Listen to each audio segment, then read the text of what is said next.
Assalamualaikum warahmatullahi wabarakatuh. Pada video kali ini kita akan melanjutkan pembahasan kita mengenai kalor dan perubahannya, tepatnya pada asas Black. Asas Black berbunyi, pada pencampuran dua zat, banyaknya kalor yang dilepas oleh zat yang suhunya lebih tinggi sama dengan banyaknya kalor yang diterima oleh zat yang suhunya lebih rendah. Asas Black kalau dirumuskan sebagai berikut. Q serap sama dengan Q lepas, di mana Q ini adalah kalor. Sehingga kalau dibaca menjadi kalor yang diserap nilainya akan sama dengan kalor yang dilepaskan. Misalkan nih, kalor yang dilepaskan itu sebesar 50 Joule. Maka kalor yang diserap juga nilainya harus 50 Joule. Nah, seperti inilah konsep dari asas Black.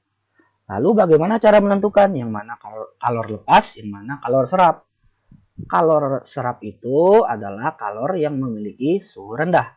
Sedangkan kalor lepas adalah kalor yang memiliki suhu tinggi. Sebagai contoh, untuk memahami konsep ini, perhatikan gambar berikut ini. Misalkan ada dua buah air. Air pertama, ini air kedua. Air pertama bersuhu 20 derajat Celcius. Air kedua bersuhu 80 derajat Celcius.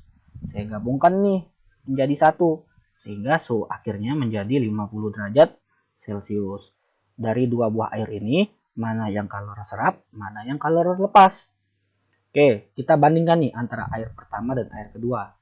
Dari gambar ini ya, ini suhunya 20, ini suhunya 80.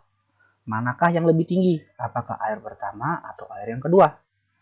Yang lebih tinggi adalah air kedua, yakni sebesar 80. Karena ini suhunya tinggi, otomatis dia bertindak sebagai kalor lepas. Ini saya tulis ya, kalor lepas. Untuk air yang pertama, karena dia itu suhu rendah ya, otomatis dia bertindak sebagai kalor serap. Nah, seperti inilah dalam menentukan yang mana kalor lepas, yang mana kalor serap. Kalian lihat dulu suhunya. Kalau suhunya tinggi berarti dia kalor lepas. Kalau suhunya rendah berarti dia kalor serap. Oke, perhatikan berikutnya. Misalkan nih, 80 ini saya anggap sebagai kalor. Ini misalkan saja ya. Berarti kalor yang kedua sebesar 80.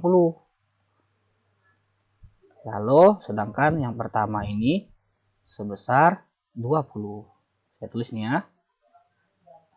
Sebesar 20. Ketika digabungkan ya, kalornya menjadi 50. Nah, saya tinjau yang kedua dulu.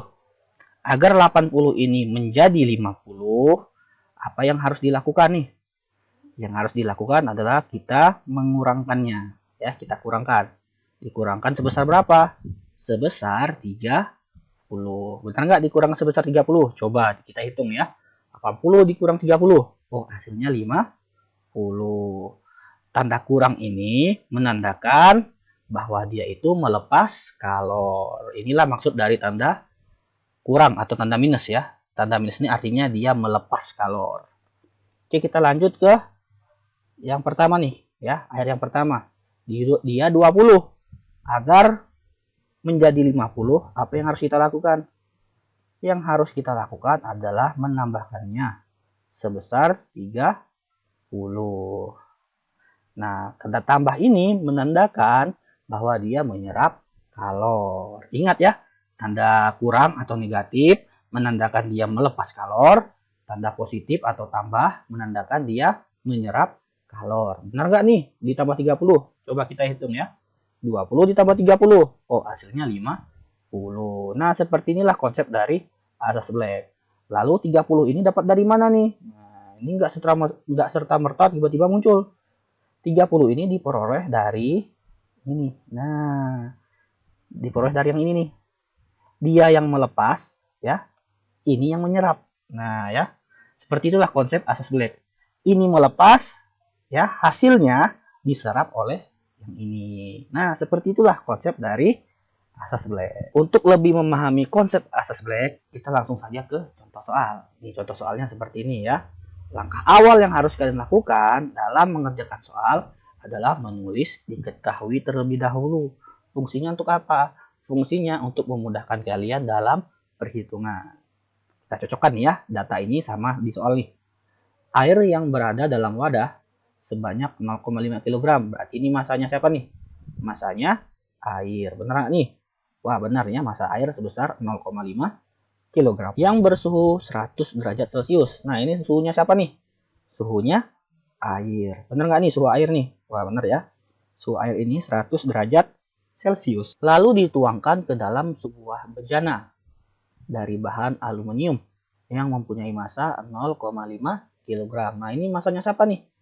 Masanya bejana atau aluminium. Terserah nih ya, mau bejana, mau aluminium, bebas. Ini ya, massa bejana. Di sini massa bejana sebesar 0,5 kg. Lanjutkan. Jika suhu awal bejana adalah 25 derajat Celcius, berarti suhu bejananya 25 nih. Coba kita cek. Nah, ini benar ya. Suhu bejananya ini 25 derajat Celcius. Kalor jenis aluminium. Nah, ini bebas nih, Pak. Tadinya bejana, ini kok aluminium. Ini bebas, nggak masalah ya. Kalian utus bejana juga nggak apa-apa. Sebesar 900 Joule. Benar nggak nih? 900 Joule per kilogram derajat Celcius. Benar ya. Dan kalor jenis air 4200. Benar nggak nih? Kalor jenis air. Nah, benar ya. Kalor jenis air sebesar 4200 Joule per kilogram derajat Celcius. Maka tentukanlah suhu kesetimbangannya. Nah, suhu kesetimbangan itu nama lainnya suhu termal. Ini jangan bingung ya, Pak, ini suhu kesetimbangan, ini suhu termal. Kok beda, Pak? Ini sebenarnya sama ya, nggak masalah. Jadi boleh kalian tulis suhu kesetimbangan, suhu termal, ataupun bisa gunakan juga suhu akhir. Nah, setelah kita menuliskan diketahui, barulah kita masuk ke tahap perumusan. Karena ini soal asas Black, sehingga kita gunakan rumus asas Black, yaitu Q lepas sama dengan Q terima. Ini terima bisa juga dengan istilah serap. Jadi bebas. Pak, saya mau pakai terima, silahkan. Pak, saya mau pakai serap, silahkan, nggak masalah. Nah, untuk asas Black ini perlu kalian ingat, jangan sampai dilupakan. Ini mengenai delta T-nya. Ya. Khusus untuk Q terima ya atau kalor terima, delta T-nya itu tetap ya. Delta T-nya tetap. Kemarin kita delta T-nya apa rumusnya? Akhir dikurang awal. Sedangkan untuk yang lepas, nah ini nih ada perbedaan nih ya.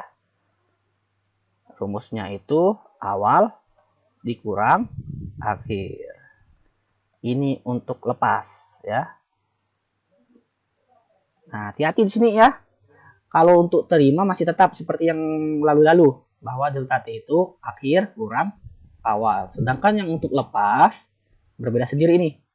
Awal dikurang akhir. Ini jangan sampai dilupakan nih konsep ini. Ya, kalau kalian lupakan, dikhawatirkan nanti salah hitung. Padahal soalnya gampang karena salah ini salah jawabannya. Untuk yang serap ya, delta T-nya masih sama seperti yang dulu-dulu, yaitu suhu akhir dikurang suhu awal. Tetapi untuk yang lepas, delta T-nya beda, yakni awal dikurang akhir. Oke, langsung kita masuk lagi ke rumus, sehingga ya dari delta T ini, maksud saya dari data-data ini, kita tentukan dulu yang mana yang lepas, mana yang terima. Menentukannya gimana caranya, Pak? Lihat suhunya. Air 100, bejana 25, mana yang lebih tinggi? Yang lebih tinggi adalah air, sehingga air ini bertindak sebagai Q lepas. Sedangkan bejana ini bertindak sebagai Q serap atau Q terima. Bebas ya, boleh pakai serap, boleh pakai terima. Oke, kita masukkan data-datanya. Ingat, rumus kalor itu MC kali delta T. Ini miliknya lepas, ini juga miliknya lepas. Ini terima, ini miliknya terima. Lepas tadi miliknya si air. Makanya di sini semuanya air, air, dan air. Ini nggak nampak nih ya, saya hapus dulu. Biar nampak nih, tertutup oleh garis. Saya hapus dulu. Oke. Nah, saya garis kembali. Ingat, lepas adalah miliknya si air. Makanya semuanya ini air, dan ini air. Sedangkan yang terima itu miliknya bejana. Makanya semuanya bejana, bejana, dan bejana. Oke, kita uraikan delta T-nya. Ingat tadi, khusus yang lepas, awal dikurang akhir. Awalnya berapa? Awalnya si air ini ya. Sedangkan akhirnya siapa? Akhirnya yang di tanyakan ya, suhu termal atau suhu akhir. Lalu lanjut lagi ke yang bejana. Ingat bejana bertindak sebagai terima. Kalau terima konsepnya sama seperti yang lalu, yaitu akhir dikurang awal. Makanya nih rumusnya nih, suhu akhir dikurang suhu awal bejana. Oke, langkah selanjutnya kita masukin angka-angkanya. Massa air 0,5. Kalor jenis air 4200. Suhu awal air 100. Suhu akhirnya yang ditanyakan sama dengan massa bejana 0,5. Kalor jenis bejana 900. Suhu akhirnya yang ditanyakan. Suhu awal bejana 25. Oke, kita kalikan nih, kita hitung nih ya. Ini 0,5 kali 4200, hasilnya 2100 ya. Ini 0,5 dikalikan 900, hasilnya 4500. Langkah selanjutnya barulah kita kalikan nih. Nah, ini kalikan ini juga kalikan ini. Sama seperti ini. Ini kalikan ini juga kalikan ini. Maka 2100 dikalikan 100, hasilnya 210.000. 2100 dikurang maksud saya 2100 dikali minus T termal, maka hasilnya minus 2100 T termal atau T akhir. Terserah kalian nih, bisa T termal maupun T akhir. Lanjut berikutnya, 4500 dikalikan T termal. Maaf, maksud saya yang 450 ya, bukan 4500. Salah sebut saya. 450 dikali T termal, hasilnya 450 T termal. Lanjut, 450 dikali minus 25, hasilnya minus 11.250. Oke, kita lanjutkan ya. Nah, langkah selanjutnya adalah memindah ruaskan. Memindah ruaskan artinya kita membuat kiri kanan ini jenisnya sama, yang termal sama termal, yang angka sama angka ya. Oke, kita pindahkan nih. Kalau kita pindahkan seperti yang telah kalian pelajari, ini matematika SD juga ada ya, pindah ruas.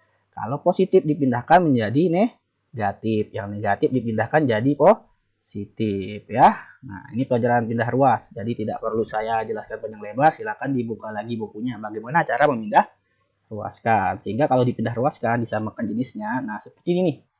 450 T termal ditambah 2100 T termal sama dengan 210.000 ditambah 11.250. Ketika dijumlahkan hasilnya seperti ini. 2.550 T termal sama dengan 221.250. Sehingga kalau ditanya T termal ya, tinggal pindah ruaskan nih sebelah kanan. Kalau dipindah ruaskan dia bertindak sebagai pembagi. Sehingga hasil bagi dari ini yakni sebesar 86,76 derajat Celcius. Nah, seperti inilah cara dalam menyelesaikan soal asas Black. Ini ya biasanya nih siswa nih selalu kebingungan nih cara pindah ruas nih. Nah, yang ini nih, tahap ini nih bingung nih. Silahkan dipelajari lagi ya bagaimana cara memindah ruaskan. Intinya kalian harus menyama jeniskannya. Yang suhu sama suhu, yang angka sama angka. Jangan sampai seperti ini nih. Nah, ini nih, ini beda nih.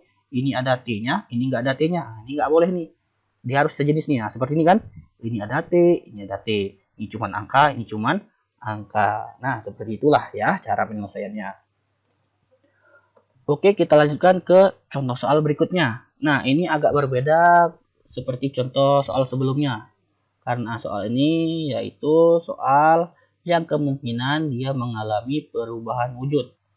Ya, bisa jadi dari es berubah menjadi air atau sebaliknya air berubah menjadi es. Dengan demikian kalau kasus seperti ini kita memerlukan yang namanya bantuan grafik. Nah, seperti itulah perbedaannya ya. Oke, sama seperti sebelumnya, langkah awal tulis dulu yang diketahui. Oke, kita cek nih benar nggak nih yang diketahui. Balok es bermassa 50 gram, benar nggak 50 gram? Oh, benar ya, massa esnya 50 gram. Bersuhu minus 5 derajat Celcius, benar nggak minus 5? Wah, ini udah langsung saya tulis di T terima ya. Ini saya tulis dulu, ini miliknya S. Nah, langsung saya tulis lagi nih ya. Mohon maaf ya, kelupaan saya. Harusnya jangan ditulis dulu nih.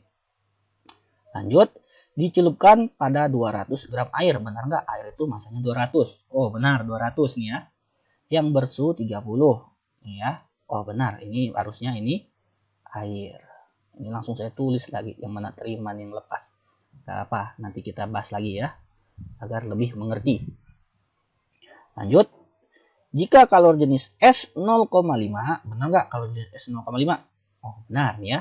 Dan kalor jenis air 1, benarnya 1. Dan kalor leburnya 80, nih benar ya. Kalor leburnya itu 80. Berapakah suhu setimbangnya? Berarti yang ditanya adalah suhu akhir campuran. Pak, saya nggak mau pakai suhu akhir campuran, saya mau pakai suhu akhir setimbang, silakan. Pak, saya nggak mau pakai itu, Pak, saya mau pakai suhu thermal, silakan, nggak masalah ya. Oke, setelah kita menuliskan data-data diketahui, langkah selanjutnya kita tentukan mana yang terima, mana yang lepas. Nah, ini udah diberitahu nih, tapi nggak apa-apa, kita jelaskan ulang. Ingat konsepnya, yang lepas suhunya tinggi, yang terima suhunya rendah. Antara air dan es, mana yang tinggi?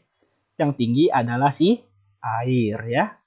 Makanya air ini nanti bertindak sebagai Q lepas.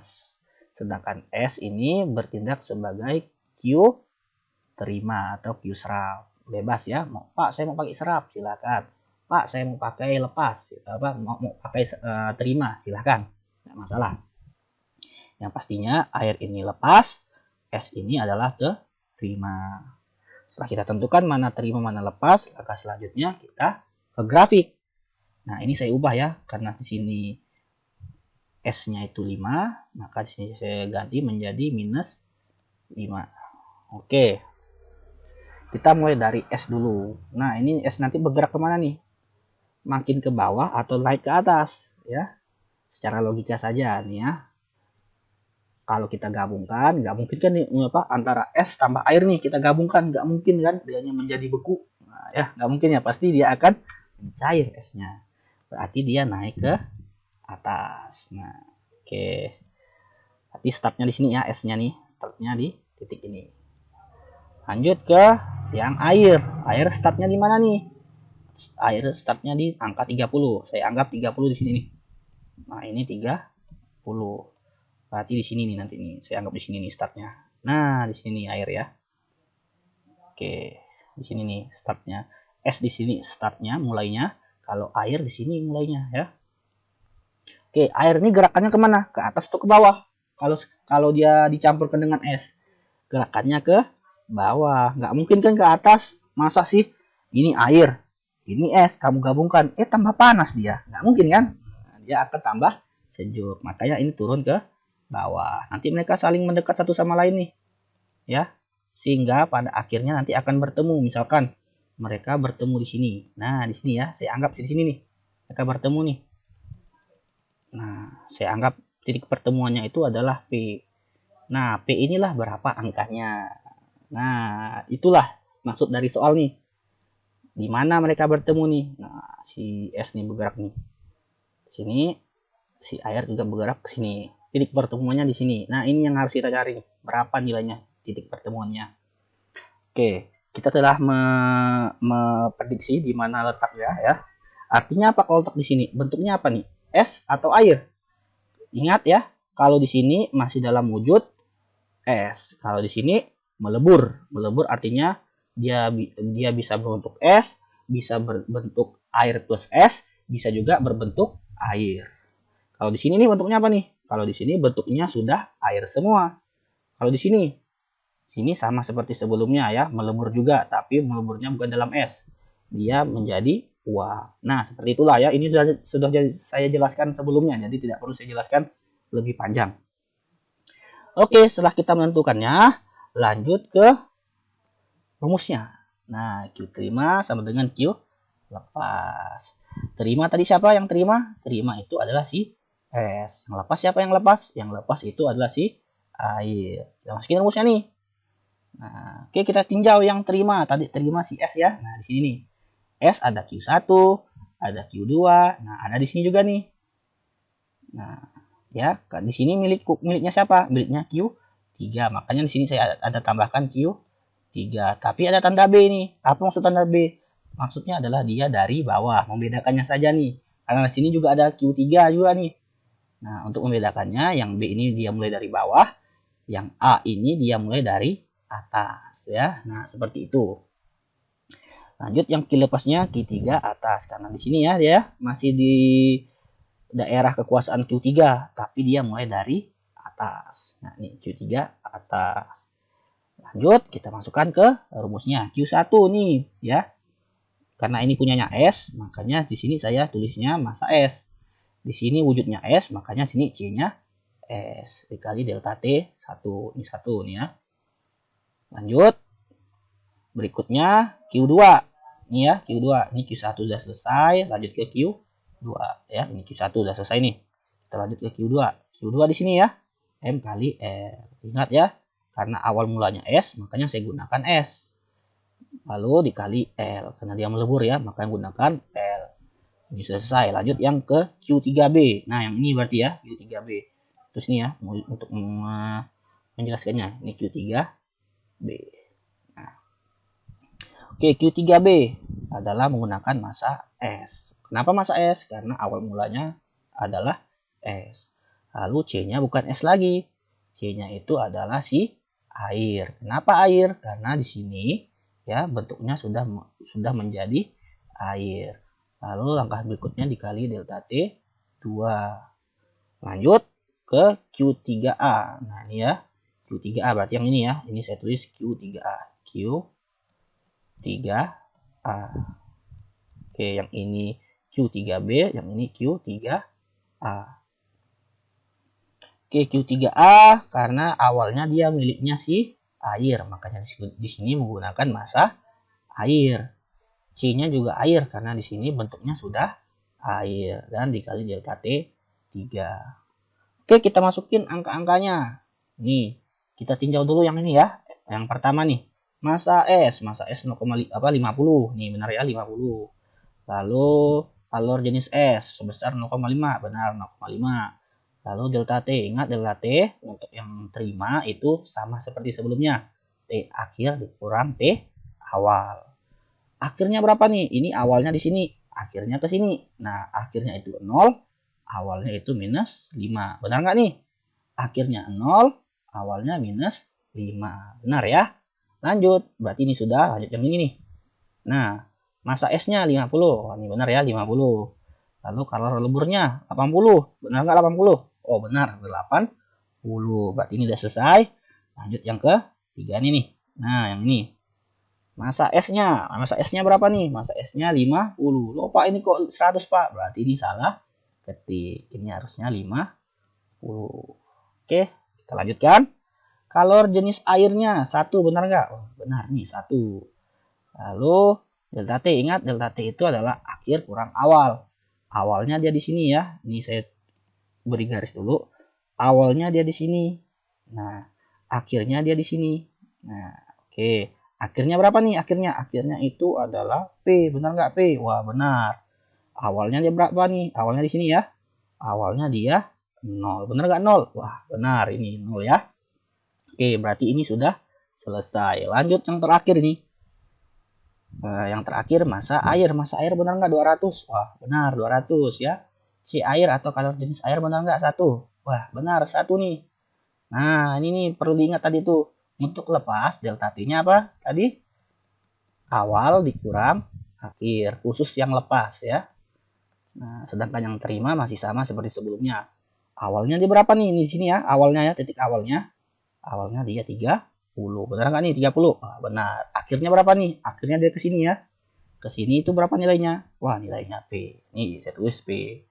Oke, kita sudah masukin angka-angkanya. Lanjut kita kalikan nih.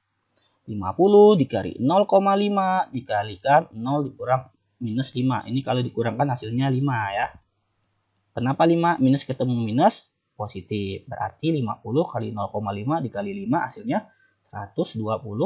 Ini sudah selesai ya. Lalu berikutnya 50 kali 80. 8.000 hasilnya. Ini juga sudah selesai. Lanjut ya, 50 kali 1. Makanya di sini saya tulis 50. Ingat ya, apapun apa ini jangan kalian kalikan dulu. Kita kalikan yang ini dulu. Jangan kalikan yang di dalam kurung. Untuk apa? Biar nanti kalian tidak kebingungan dalam mengalikannya ya. Kita kalikan dulu angka-angkanya. Lanjut yang ini 200 kali 1. Hasilnya 200. Ininya dibuat sama. Ini harusnya ada tanda kali ini ya. Mohon maaf tidak saya tulis nih.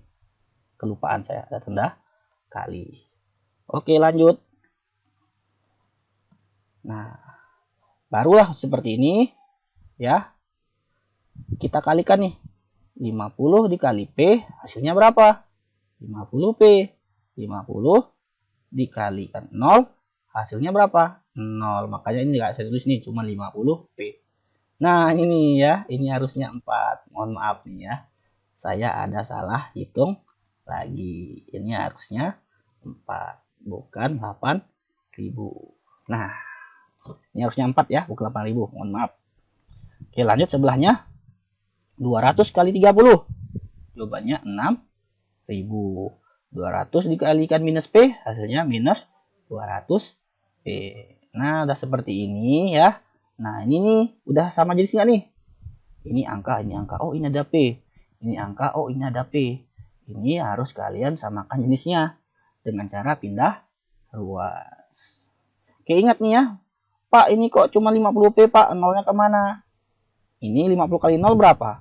0. Makanya nggak saya tulis. Nah, seperti itu ya. Jadi jangan bingung nih, tiba-tiba di sini cuma 50P, nolnya kemana? Nah, karena dianggap 0 tuh nggak perlu ditulis.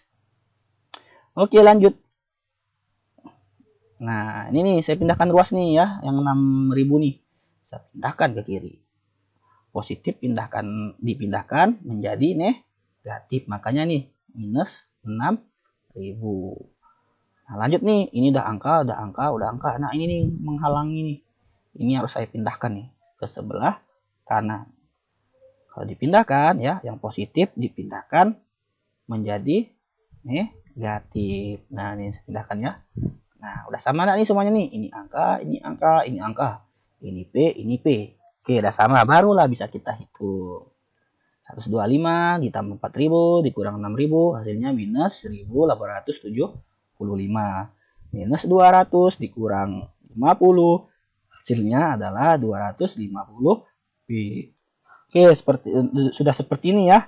Yang kita butuhkan cuma P. Nah, artinya apa? 250 ini harus kita singkirkan. Gimana nih cara menyingkirkannya nih? Kita pindah ruaskan ya.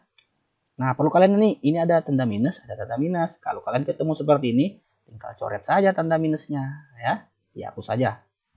Kalau ada dua-duanya tanda minus. Kalau nggak ada, nggak boleh dihapus ya. Oke, tinggal kita pindahkan nih 250-nya, pindahkan. Karena dia sejajar ya, seperti yang telah saya jelaskan sebelum-sebelumnya. Berarti 250 ini nanti akan menjadi pembagi ya. Ini 250-nya akan menjadi pembagi. Jangan dikurang ya. Jangan ditambah, tapi dibagi. Ini juga nih, harusnya udah saya hapus nih ya. Kelupaan ngapusnya.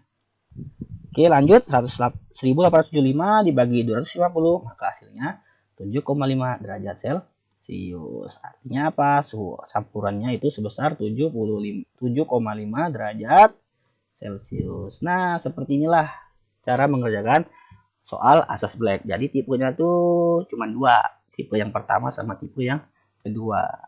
Jadi kalau kalian sudah menguasai ini ya, maka insya Allah untuk kedepannya bisa mengerjakan soal asas Black.